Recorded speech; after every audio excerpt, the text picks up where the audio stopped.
ದಿವ್ಯಾ ಅವರೇ ಒಂದೇ ನಿಮಿಷ. ದೊಡ್ಡಬಳ್ಳಾಪುರದಲ್ಲಿ ನಮ್ಮ ಸೀರೆ ನೇಕಾರರು ತುಂಬಾ ಜನ ಇದ್ದಾರೆ. ಅಷ್ಟೇ ಅಲ್ಲ, ನಿಮ್ಮ ಫೋಟೋವನ್ನ ಅವರು ನೇಯ್ದು ಕೊಟ್ಟಿದ್ದಾರೆ. ಅದರ ಜೊತೆಗೆ ಸೀರೆ ಸತ್ಯಕ್ಕೆ ಬಂದಿರೋದ್ರಿಂದಾಗಿ ನಿಮ್ಗೆ ನಮ್ಮ ತುಂಬಾ ಜನ ಹೆಣ್ಮಕ್ಳು ಬಂದಿದ್ದಾರೆ. ಇಲ್ಲಿ ತುಂಬಾ ಜನ ಹೆಣ್ಮಕ್ಳು ಬಂದಿದ್ದಾರೆ. ನಿಮ್ಗೆ ಹೆಣ್ಮಕ್ಳು ಸೀರೆ ಉಟ್ರೆ ಇಷ್ಟನಾ ಅಥವಾ ವೆಸ್ಟರ್ನ್ ಡ್ರೆಸ್ ಅಲ್ಲಿ ಇಷ್ಟನಾ ಅಂತ ಕೇಳ್ತಾ ಇದ್ರು. ಆಗ್ಲೇ ನಾನು ಅಂತ ಕೇಳಕ್ಕೆ ಹೇಳಿದ್ರೆ ನಮ್ಮ ಹೆಣ್ಮಕ್ಳು ತುಂಬಾ ಜನ ಬಂದಿದ್ದಾರೆ. ಸೀರೆ ಉಟ್ರೆ ಹೆಣ್ಮಕ್ಳು ಇಷ್ಟನಾ ಅಥವಾ ವೆಸ್ಟರ್ನ್ ಡ್ರೆಸ್ ಅಲ್ಲಿ ಇಷ್ಟನಾ? ನಾನು ಹಳ್ಳಿಗಾಡಲಿಂದ ಬಂದಿರೋದು, ನನಗೆ ಸೀರೆ ಉಟ್ರೆ ತುಂಬಾ ಇಷ್ಟ.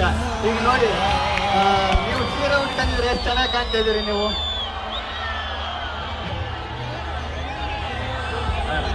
ಇಲ್ಲೇ ಇರ್ತೀನಿ ಕನ್ನಡ, ಇಲ್ಲೇ ಇರ್ತೀನಿ ಕನ್ನಡ.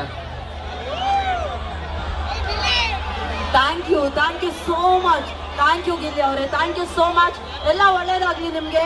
ದಯವಿಟ್ಟು ಮತ್ತೊಮ್ಮೆ ಜೋರಾದ ಚಪ್ಪಾಳೆ ನಮ್ಮ ಗಿಲ್ಲಿ ನಟ ಅವರಿಗೆ. ನೀನನ್ ಬಿಟ್ರೆ ನನ್ನನ್ನು ಕಳಿಸ್ತಾರೆ ಕಣೋ, ಸುಮ್ಮನೆ.